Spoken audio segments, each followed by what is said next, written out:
The day passed uneventfully. Work wrapped up around 6 in the evening. I closed my laptop, stretched briefly, then walked to the kitchen for a drink. The evening air outside the window seemed calm, the sky slowly darkening, while the shadows of distant trees traced faint lines on the ground. 15 minutes later, I was behind the wheel, navigating the dirt road that connected my house to the nearest small town. There was nothing special about that town, just one main street with a few small shops, a gas station, and an old motel that always looked deserted. I parked my car in the usual spot, somewhat far from the store entrance. For some reason, I've always preferred quiet places. Inside the store, I began navigating aisle by aisle, checking off my usual items: soap, coffee, tissues, and frozen meals. Not many people were around that evening. Just the sound of shopping cart wheels and faint promotional announcements from the ceiling speakers. While selecting pasta sauce, I suddenly sensed someone standing unusually close in what had been an empty aisle. I whipped my head around, instinct, not fear, just surprise. A man stood about 2 meters away, not touching anything, just standing there staring at the shelves. Or maybe at me? I turned away and pretended to focus on the sauce bottle in my hand. Mentally, I laughed at myself. Too paranoid, I thought. He could just be passing by or confused about what to buy. But when I moved to another aisle minutes later and saw him there again, this time just standing, carrying no cart or items, I grew uneasy. The distance between us was almost the same, motionless, barely blinking. For a split second, I felt his gaze as I pretended to study the shelves.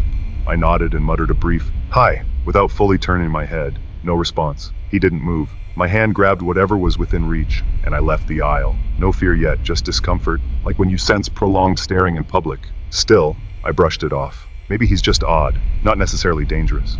I paid for my groceries and stepped out of the store. The sky had darkened further. The orange glow of parking lot lights stretched the car's shadows long and blurred across the cooling asphalt. I walked to my car, popped the trunk, and quickly loaded the shopping bags inside. Before getting in, I glanced toward the row of cars parked closer to the store entrance. A few people were heading to their vehicles. Then I saw him again.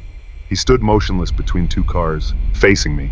Empty-handed, not looking like someone who'd just shopped. Just standing there, half hidden by a vehicle's frame. Far enough to avoid clear scrutiny, but close enough for me to recognize him. The discomfort I'd dismissed earlier returned. Stronger now, I got into the car, started the engine, and pulled away without delay. My eyes caught his silhouette one last time in the rearview mirror as I left the parking lot. He hadn't moved. There was no logical reason for his persistent presence, except the one possibility that made my heart beat just a little faster.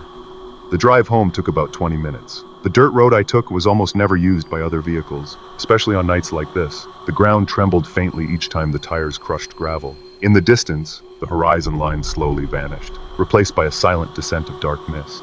When I reached the front yard, the motion sensor light flicked on, illuminating a small patch of the open ground and wild grass around it. I got out, opened the trunk, and grabbed the first 2 grocery bags. The sound of the front door opening and closing felt louder than usual. The house felt cold and empty, just like always. I went straight to the kitchen, putting away items in the fridge and cabinets, but my father's phone call paused me mid-task. The conversation was brief, just small talk, yet enough to make me forget one thing: the remaining grocery bags still in the car. Minutes later, I stepped outside again. The motion light flicked on once more. The air had grown colder, and stars now dotted the sky clearly. I walked to the car and popped the trunk, but just as I reached for the last bag, something in the distance caught my eye.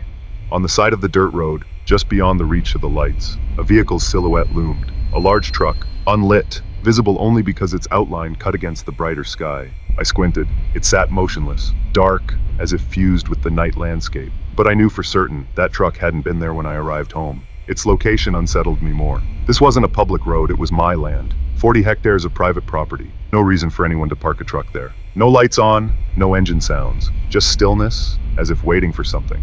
I stood frozen for several seconds. Part of me hoped it was just an exhausted driver who'd taken a wrong turn, asleep from being too lazy to find a motel. But deep down, I knew that explanation made no sense. Whoever it was, they knew this wasn't public land. With deliberate steps, I closed the trunk quietly and carried the grocery bag inside. Before shutting the door, I stole one last glance toward the truck. Still motionless. No signs of life. An hour passed. Then another. The truck didn't move. No one emerged. No sounds. I began to feel foolish for overreacting. Maybe it's just a lost traveler, I told myself, or someone who decided to sleep in their vehicle tonight. Gradually, worry gave way to exhaustion. I closed the curtains fully and headed upstairs. Kicked off my shoes. Turned off the lights one by one. My footsteps creaked softly on the stairs. Everything seemed calm. No signs of danger, just silence and the thick darkness beyond the bedroom window. I lay in bed staring at the ceiling, my mind drifting between logic and unease. And in that silence, I slowly fell asleep, still with the strange truck parked motionless in my darkened field.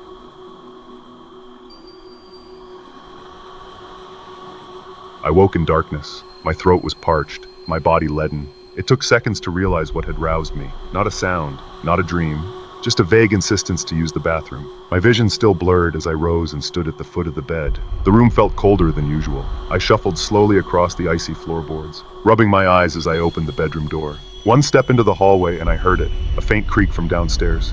My steps froze, my body stiffened. The sound hadn't been loud or distinct, but real enough to quicken my pulse. I stood motionless outside the bathroom door, straining to confirm I hadn't misheard. Slowly, I opened and shut the door again. Silence. But that sound earlier hadn't come from here. It came from downstairs. I inched to the hallway's end, pausing at the top of the stairs to peer down. Darkness swallowed the living room and kitchen. Only a pallid moonbeam slipped through the small kitchen window, casting faint reflections on tiles and furniture. At first, I saw nothing. Then, on the downstairs hallway wall, a moving shadow.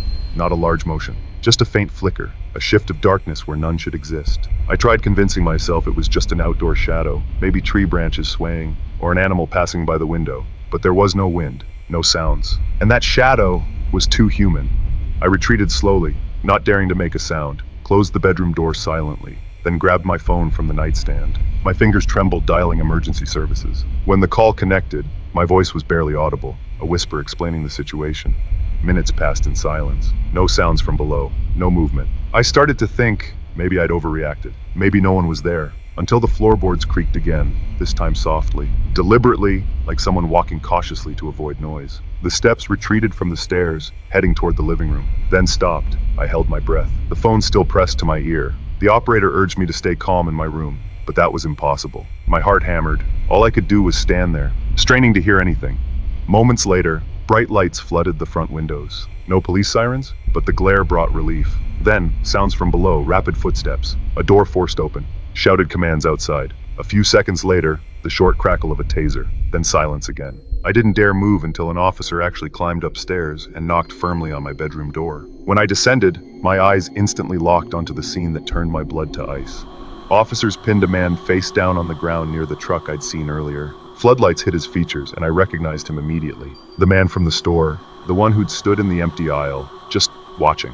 He carried no stolen items, no bag, no large sack, no signs he'd come to steal. And what made it worse, he knew I was home. He chose to enter, silently, without a sound. When questioned, he only muttered about wanting to rob the place. Yet nothing suggested he'd ever intended to take a thing. Even now, I still wonder, how long had he been inside before I noticed?